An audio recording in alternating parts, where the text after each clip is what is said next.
니갈 제라늄들을 아마 많이 구매를 했을 겁니다. 11월, 12월 달, 1월 달에. 자, 그러면 니갈 제라늄들이 이런 모종을 받았을 때, 받고 나서 여러분들이 아마 12cm에 15cm나 10cm 이렇게 분갈이를 했을 겁니다. 늦게 한 분들은 좀 덜 자랐고, 그리고 제가 모종을 받고 나서 분갈이 하고 새순을 쳐준 사람은 이렇게 아마 순이 많이 나왔을 겁니다. 이런 식으로. 자, 이게 자라서 이제 이런 식으로 재는 겁니다. 이런 식으로. 이렇게 재려서 이걸 자라서 이런 식으로 풍성해지고, 이게 더 자라면은 이런 식으로 됩니다. 그리고 이게 더 자라면은 이런 식으로 되고, 그리고 좀 있으면 아마 꽃대가 나올 겁니다. 자, 이게 이제 이렇게 많이 자란 거, 정상적으로 이렇게 자란 겁니다. 이게 15cm 분에. 자, 이 정도 과정이 한 2달 정도 걸쳐서 이렇게 됐습니다.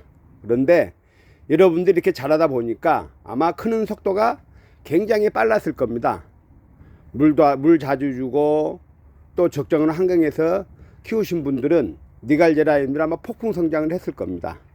자, 그런데 문제는 이제 2월 달이 되고 나서 환기도 좀 덜 되고 또 일조량도 약간 좀 부족하고 흐린 날이 또 지속돼서 또 집에 좁다 보니까 밀식해서 키우다 보니까 이렇게 웃자란 제라늄들이 아마 있을 겁니다. 우리 농장에서는 웃자라지를 안 했지만은 여러분들이 웃자라게 이렇게 웃자라게 아마 이렇게 큰 제라늄, 니갈 제라늄들이 있을 겁니다. 마디하고 마디 사이가 길어진 것들이. 자, 그래서 여러분들이 웃자라게 안 하게 하려면 어떻게 해야 되냐? 충분한 간격을 띄워줘야 됩니다. 웃자란다는 것은 뭐냐? 햇빛이 부족하거나 아니면 온도가 높거나 아니면 비료를 많이 주거나 그런 세 가지 원인에 의해서 웃자라게 됩니다.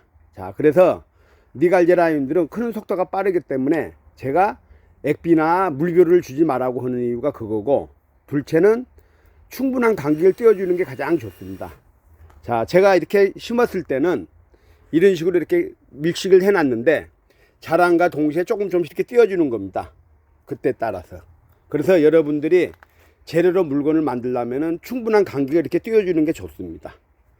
그래서 이렇게 띄워주고 또 환기를 좀 잘 시켜줘야 됩니다.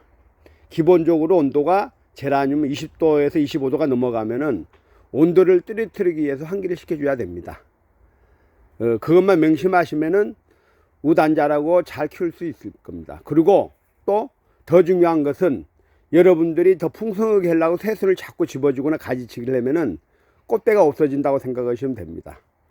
아마 지금 정도에 제대로 키우신 분들이 이렇게 만져보면 끝털이에 다 꽃대가 물려 있을 겁니다. 끝털이가 이렇게 단단하게. 그래서 여러분들이 이렇게 좀 풍성하다 그러면은 그냥 그대로 놔두면은 한 달 정도 지나면 꽃이 핀다고 생각하시면 됩니다. 자, 그래서 우리가 작년에 묵은 니갈 제라늄도 이런 식으로 걸어놓은 이유가 왜 그러냐면 웃자라지 말아라고.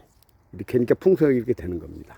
자, 오늘은 니갈 제라늄들 1월달 지나고 2월달에 접어들면서 웃자란감 있는 분들을 어떻게 무단자를 키우는 데서 알려드렸습니다. 자, 이상입니다.